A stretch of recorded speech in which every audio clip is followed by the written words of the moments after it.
Okay, so this is going to be, it's kind of a multi-part, well, it's a single video, but we're going to talk about a number of different things here. So this, you've seen Chanel on quite a few of the videos. This is Kiki, and Kiki was we were hoping we would be announcing a pregnancy about this time. Actually, puppies not far from now, but yes. That didn't happen. So it would have been puppies in a few days from now. Yes, so you know, she's such a pretty girl. It's really a sad situation. So she ended up getting what's called a closed pyometra, and she had to be spayed. And so I've done videos on pyometra, but I think you're going to get two slightly different takes on this, because Chanel's now educated on this because she's been through it. I'm somewhat educated about it because I've seen this on other dogs in the past. Chanel's been talking to some vets in the process of deciding what to do. And so we had a little bit difference of opinion to start with, and so we're gonna. None of this is rehearsed, is it? It's no. We're just gonna have a discussion about it, and we're gonna see what we think the common consensus now is about pyometra and what you should do. And we had a difference of opinion in the beginning because we've been fortunate enough to not be, have any experience with pyometra. I haven't been open. Not a lot, right? Oh, they've all cleared up. Right. They've always cleared up. So this is a very unique situation. What? So let's talk about her and what your experience was in her behaviour and what happened. So why don't you give us the front story on this? The whole story on this is that she had come into heat, and it was unusual. It was very unusual. We did progesterone tests where she had, on day 4 of her heat cycle, she was reading like 22 and like very no solid like actual bleeding, just very faint. And so it was a very weird heat cycle. Well, about a month after that, her behavior changed. And as her behavior changed, and this is the only reason why we were able to catch this early, is because she had just not been herself. And first things first, I took her temperature. She'd run a higher degree temperature than what she normally runs. What's her normal temperature? Her normal temperature is 99. Quite low. Low. Dog, yep. Right. And her temperature when I caught it was 101.6. And she was not feeling well. She was not acting herself. She didn't want to eat. She didn't want to go outside. And so I then brought her temperature down until we could get our vet. How do you do that? I did the wet towel method, where I wipe her ears, the inside of her ears, her pads of her feet, feed her ice cubes because she didn't want to drink her water, she didn't want to eat her food. So whatever I could do to help her, because she just had no interest in doing anything and just looked sad. And so luckily we got our vet on call. At the time I had COVID, so luckily we've got a wonderful vet that was able to move some things around, and where I could have antibiotics delivered to my front door so I could then take care of my sick dog and my sick self. And what are you doing? And so anyways, 7 days later, actually no, we gave her antibiotics, and she went down to 99 again from 102 basically. So we thought this. Mm-hmm. Yes. And then on and day 7, we chose a drug, by the way, that wouldn't affect the pregnancy too. Yes. So anyway, keep going. Oh, what's that drug? I think I started giving her sulflaxin. That was first. And then we were able to get the vet to do something on Monday to deliver some drugs, and then we used... no, we did that for the first 7 days. Okay. So we had her on that, which was safe for pregnant dogs, because we assumed that she had a pregnancy, and our first fear, as soon as she had a fever, was pyo, because of what, when pyo can occur. So... Pyo being pyometria. Yes. Which is Latin for pus-filled bag. Doesn't sound very nice. Yes. And she had no drainage. Right. She had no discharge. Right. So, scary situation there. On day 7 of being on antibiotics, her mood took a very deep dive. She was 104 in her temperature. Called the vet, took her in. Not a happy dog. No. Not a happy dog. We didn't know it at the time, exactly what was going on, but it was not good for Kiki at all. If we had not been as close to watching this as possible, it would have been not good at all. We'll talk about what happens here in a bit. So, took her to the vet, and my vet, which is not our normal Frenchie vet who works on pets, she said, we need to spay her right now. This is obviously pyometra. So we then said, let's do an x-ray and see what's going on. A lot of local vets that are not usually our first pick for breeding or are in our lineup, they are pet vets and they think every animal should be spayed. They don't understand the world. So that's why whenever you're shopping around for a vet, this is why you build a relationship. And our vet that we always use was out of town for a while. So this vet wanted to spay her within the hour, and we wanted to be really sure. So we had them do an x-ray, and then once they got the x-rays, they said, we see it's pyometra, and we said, okay, we want a radiologist. We want to be really sure, because we didn't know what was going on. Well, it's a high-value dog. Yes. It's a high-value dog with high-value puppies. And I mean, we'll talk more about this in a moment, but I mean, our primary concern was the health of the dog. Yes. But the secondary part about this is the moment you have a spay, right. never have any more and then puppies. we also didn't understand, and the vet at this place was never really able to explain this. We thought there might be babies in there still. Yes. And it wasn't until our secondary vet, who was in surgeries all morning, was finally able to get back to us and confirm that when a dog has presumably had pyometra for as long as Kiki had, using his words, her uterus has been cooking. There's no liver. And that's a closed pyometra, Closed which is a pyometra. big difference between an open pyometra. We'll talk about more of that in a moment. Okay. And we asked him, is there anything else we could do? Because there's a lot of mixed messages online. Of course, you've got the vets that are like, no, spaying is it. We asked him why, and he said that whenever he was in vet school, that they're taught that spaying is the only way to, Treat a pyometra. yes. Right. But and it's not. That's, according to him, which this works in livestock and larger breed dogs, you can do did you look at the procedure? no, but I mean, There's a procedure where you can go in and drain out you get the a uterus. you get a catheter in there. You get a catheter all the way through the vagina, up into the cervix, into the uterus, and but we'll talk more about the procedure here in a moment. Keep on going with your. And he said that's high risk, and while it is possible, it would take a very brave vet to do that, and he said that is not me. So we went through Which with is a really honest, good answer. very by the way. honest. Yes. Very honest. So we went through with the procedure because my first vet that was looking at Kiki was prepared to go when we said go. And this is a weekend. That was a Saturday. So there was. It was a Friday. It was a Friday. So And the they problem don't with do this surgeries is on Saturdays. we didn't want to go through a weekend with a dog that potentially is going to get in some serious trouble. Anyway, keep going. Which they said that she very much could. With her fever being 104, Right. and even with the towel method, when it was 104, I could only get it down to 103, which is still Right. terrible on a dog. Right. So we went through the surgery, and according, it really backs up what our other vet, Frenchie, said, was that her uterus had been cooking. The tissue inside was necroptic, and it was all fluid. And not only that, when they went to go do the spaying, that the sac burst, pus went everywhere. So now we had to go do. Well, I don't know what you call it, but lavage or whatever. They're going to have to. No, they had to do cultures. Have Oh, notes. okay. They sent off cultures to make sure that nothing else could happen from this, because this is how nasty a closed pyometra So what you is. do on a culture is they take it, they grow it in a petri dish, and they maybe find out what antibiotics work against it. So if you get in trouble and antibiotics aren't working, or you think you're in a serious situation, which we were here, a culture is another level of protection to let you know that you're headed the right way with the treatment you're giving. Right, right. And so now Kiki acts like a different dog. Happy. She's a puppy. We'll again. we'll take her outside in a little bit. We'll do a video She outside. is, Pass it along. which makes me concerned that, in the beginning, maybe she never actually was bred. So the risk for pyometra Well, let's talk about the three. What can go on with the internal part, the private parts of a dog. So there's what? Don't draw my camera. There's what? You can't see the dog. Okay. So there's three different kinds of problems that you can have: vaginitis, urinary tract infections, and pyometra. There's probably other things too, but those are the common things. And so the treatment that you give is dependent on which of these you've got. So we're going to talk first off about vaginitis. So typically the vaginitis, you see a spike in temperature. The dog may be scooting its butt on the ground a little bit or quite a bit. Its vulva is probably going to be very sore. You may have a discharge, which you would have in pyometria too. But the treatment for that is antibiotics. And as long as you catch it early enough and you get the right antibiotics, relatively straightforward. So the next one would be a bladder infection, a UTI, bladder infection. A bladder infection, a dog typically urinates a lot, might be thirsty, have a spiked temperature, probably won't see a discharge, not a kind of a creamy, pussy discharge. Again, treat with antibiotics, fairly straightforward. Pyometria, two different kinds.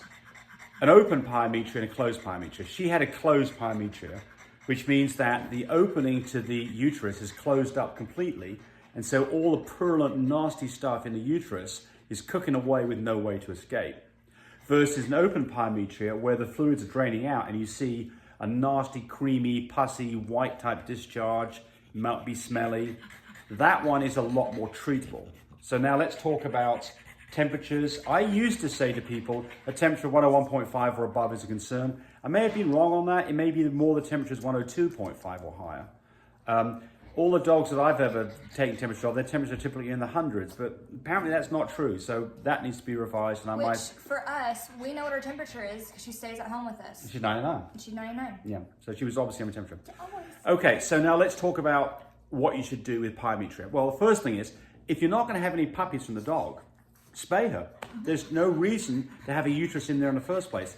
Uterine cancer and pyometria go away completely the moment the dog is spayed. So if you're not going to have puppies from your dog, get the dog spayed at 6 months or older. Get it spayed. Pyometria can happen whenever your the dog's hormone levels go up. So whether it's AI or whether anything else going on, this is why a lot of people really preach spay if you're not going to breed. Yes.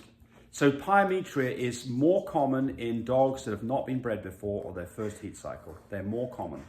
And if you can treat it successfully, then the recommendation is that you breed absolutely on the next cycle. And what it does is it kind of sloughs off the whole uterus and gets them back into normal mode. And by the way, dogs that have had pyometria that you've treated tend to come back in earlier than you'd expect too. So that's kind of interesting. And you need to watch because talk with other people that have experienced this. You don't always have success stories, so just be prepared. So with dogs that have open pyometria, the number of dogs that die from that is 1 in 25%. It's not that much. So open pyometria is pretty treatable. Closed pyometria is much harder, and from what I'm understanding now is what you do is you give prostaglandins as the drugs that you use. So what they do is they help shrink the uterus down. The problem with pyometria is when the dog is in estrus, when its uterus is got bigger, this is a much better, more prime time for the bacteria to take hold. And during that process, the cervix opens up, typically around day 11 through 13, which leaves more room for bacteria to get in there. So those are the reasons why. And of course, you could have introduced the bacteria during the AI process. So it's very important that you glove up, washed hands, new equipment, don't reuse stuff. And then certain things like, surgical inseminations are probably more prone to this because, you can get bacteria directly into the uterus as it's opened up. So, but anyway, so there are treatments for this. So just because a vet says, no, I can't treat it, if it's and you want to breed that dog in the future, and it really matters to have a litter, and especially if it's an open pyometria, I would absolutely get a second opinion. Well, start on a course of drugs, and then monitor her temperature and get a second opinion, decide where you should go from there. That's what we try to do, by the way, but we had a closed pyometria. And the course of drugs should be antibiotics that are safe for pregnant dogs, assuming that she's that pregnant. you've bred her. For at least 10 days. Okay. Right. So now we're going to talk about what is the future for Kiki. Kiki's new future, she's going to be a therapy dog. We're going to try to go through this course to see if she passes, because she's just got an exuberance for life, and honestly, being a survivor of this is fantastic to begin with. She's got a lot of love to share. Yes. And a therapy dog is different from a service dog. And a therapy dog is also different from an emotional support dog. Okay. Therapy dogs are often sent in hospitals or crisis situations, natural disasters, where people need to have a moment with a dog. You can't look at a dog and not have like a moment of people who feel crappy in hospital. Yeah. They have a moment of not feeling crappy when a dog comes around. Yeah. You know why? Because dogs are the bestest animals in the world, and they love human beings. And evolution has got this relationship between humans and dogs, and it's a great relationship. And in turn, studies have shown that therapy dogs have a higher level of I cannot think of the word. They're happier because they get to have a job, happier than most pets that don't. Yes. Because dogs love us too. Yes. So to me, it's a sad day that we didn't see what would have been some very pretty puppies Yes. from her. But you know, the good news Kiki is a wonderful mama and had wonderful babies in the past, Yes. and that was heartbreaking. But also, it was heartbreaking watching Kiki walk the line of death. Yeah. Basically. Yeah, right. And we had to make the decision that was for Kiki. So the back end of this is we don't get puppies. Hey, it happens. But Kiki hopefully is going to be having a great life where she'll be interacting with a lot of other people, and that's putting a tear in my eye just talking about it. So let's take Kiki outside so she can have a run around so we can see how Kiki behaves now. What else we got to add to this? Well, to kind of add to everything, we're trying to seek a lot of advice and opinions from people who have been there, multiple vets. We had, I think, 4 different vets involved in this, and then we had about 3 different breeders. And so we had a lot of opinions going on into our decision that we took in that we thought were very important, which, again, I know we've preached this before, get multiple opinions to help you make your decisions. So our vet that did, assume that how long as she had been having this and having, the battle of the fever and whatever else going on was correct, because when they opened her up, black tissue and cropped it. Like, if there was a litter, it was... You don't say anything. Yeah. Another video after this. If there was a litter, liquid, which sounds gross now that you just showed me that. It's just horrible, but it worked out for the best because she made it.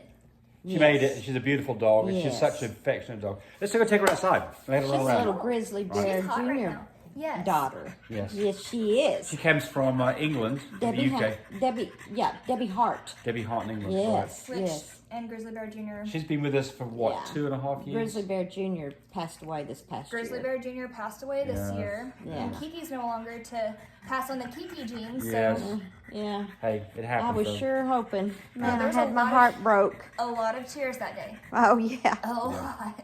Yes, there was. Yes. Number one, we were worried about her. Yes, exactly. All right.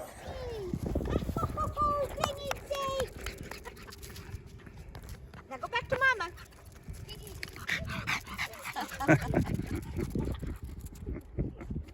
She's a good girl. Good baby. She's a beautiful dog.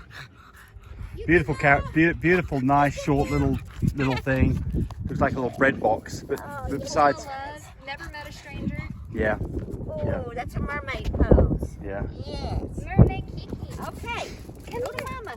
Come here, Mama. Come here. I know. And she's, Chanel, you were saying she's even more playful now. Yes. So we wondered whether there was a low grade thing going on. From the get-go, the weird heat cycle. The Yes. very weird heat cycle. Yes. And so, again, it kind of goes back to what you're saying, how you get pyometra. Yes. We think that, the pregnancy never took. Yes. She couldn't have been. She couldn't have been pregnant from the get-go. So the vet that told us that the puppies were liquid probably was too horrible because there were no puppies. Yes. Yes. So, One of the things that I do see people doing when they've got dogs they've had no problems with, they give gentamicin as they're breeding. It's an antibiotic, and they can do what's called a gentamicin flush, which is basically antibiotics. So they put into, basically a catheter and flush her out with it. So that's something that maybe we should have done if we thought we had a problem. But anyway. and again, the only reason why we were able to catch this, if she was a dog that wasn't in our home, if she wasn't under Yes. our care, Yes. there's no telling what would have happened. We would have woke up one day with her Yes. fever being 104, Yes. and Or on her 5, final 6. day. Yeah, that's exactly right. And that's how fast it could have gone, which Yes. is why so many vets are so aggressive with the spaying talk, because Yes. what they're taught in school is. Yes. But again, you've got vets that have done experiments that have had success stories. Oh, well, we've had a success story. Rottweilers, in particular, Yeah. per our vet, said that Rottweilers can have pyometra and have totally fine litters afterwards. Well, we've had that happen. Frenchies. We've had that happen. We've had dogs that had pyometria, gave them antibiotics, had a successful litter, and And it never was had it open again. pyometra. Open pie, yeah, absolutely open pyometria, yes. Okay. Okay, yeah, a long time ago. All right, so I think that's all we're going to say on this. Hey, thanks for watching the video. I really appreciate people who subscribe to me. It helps me, encourage me to do more of these videos. But do remember, disclaimer here, I am not a vet. I'm not a licensed medical professional. I'm purely a person who's been breeding dogs for the last couple of decades. Any information that you got from this video, use at your own risk. There's nothing implied here, and certainly this should not be used as a substitute for advice from your veterinarian or your medical professional. I hope you enjoyed the video. Come back for more of them. Bye.